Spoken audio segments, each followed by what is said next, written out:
এসেছিলেন কাবাডির অনুষ্ঠানে। আবারও বঙ্গবন্ধু আন্তর্জাতিক কাবাডি আয়োজন করেছে ফেডারেশন।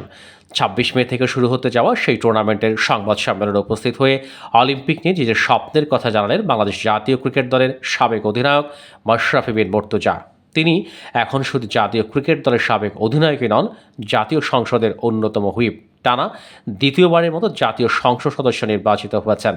জাতীয় সংসদের যুব ও ক্রীড়া মন্ত্রণালয় সংক্রান্ত সংসদীয় স্থায়ী কমিটির সদস্য তিনি। অলিম্পিক নিয়ে তার কথা, আমরা যদি অলিম্পিকে একটা পদক জিততে পারি সেটি হবে খুব বড় একটা ঘটনা। ক্রিকেটে বিশ্বকাপ জেতার চেয়েও অলিম্পিকে একটা পদক জয় অনেক বড় ব্যাপার। তিনি ক্রিকেটের বাইরে ছোট বড় সব খেলাকে সমান গুরুত্ব দেওয়ার কথা বলেছেন। অলিম্পিক ভবনে আয়োজিত বঙ্গবন্ধু আন্তর্জাতিক কাবাডি সংবাদ সম্মেলনের পর সংবাদ মাধ্যমের মুখোমুখি হয়েছিলেন মাশরাফি। ক্রিকেট বাদে অন্য খেলাকে গুরুত্ব কম দেওয়া হয় বলে অভিযোগ তার।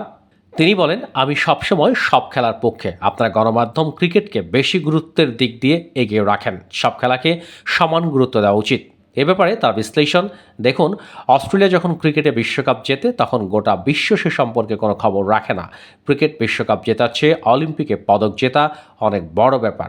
অলিম্পিকে একটা পদকের কথা ভাবতেও পারে না বাংলাদেশের ক্রীড়াঙ্গন। এমনকি এশিয়ান গেমসেও পদক জেতা বাংলাদেশের ক্রীড়াবিদদের জন্য দূরের স্বপ্নই। এশিয়ারেই বাংলাদেশে আছে মাত্র একটি ব্যক্তিগত পদক, সেটি 1986 সালে সিউল এশিয়ান গেমসের বক্সিংয়ে মোশাররফ হোসেন পেয়েছিলেন ব্রোঞ্জ। মাশরাফি অলিম্পিকে দেশ পদক জিতবে এমন স্বপ্নে ভেতরে ভেতরে লালন করেন। বিশ্বের সবচেয়ে বড় স্পোর্টস অলিম্পিক, বাংলাদেশ যদি সেটিতে পদক জিততে পারে সেটি হবে বিরাট ঘটনা। তবে সেটি অনেক কঠিন। আমরা এখন হিটেই বাদ পড়ে যাচ্ছি। হিট থেকে ফাইনালে উঠতে হবে, এরপর তো পদকের লড়াই।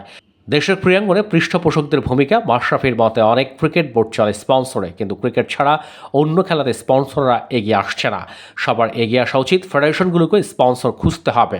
দেশে খেলাধুলার উন্নতিতে অবশ্যই তৃতীয় একটা পক্ষের প্রয়োজন। স্পন্সররা হচ্ছে সেই তৃতীয় পক্ষ, তাদের এগিয়ে আসা উচিত।